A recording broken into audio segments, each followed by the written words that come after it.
होते फजिरे तिवैया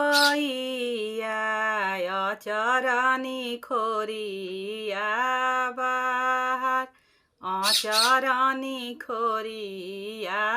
बाहार एही मुहे जई हे छ छियमाई रान्थावाले बो बेलामाई रान्थावाले बो बेलामाई मागु मागु तिवैया रे फलावा जे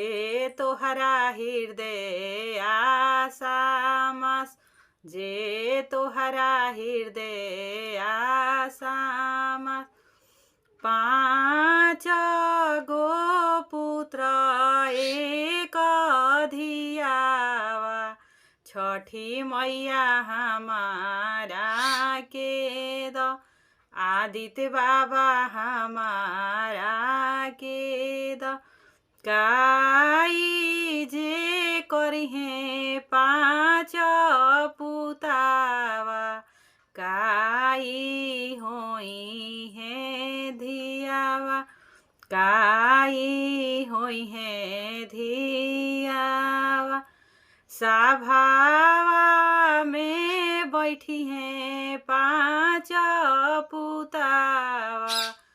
पतोहिया रसोइया के सिंगार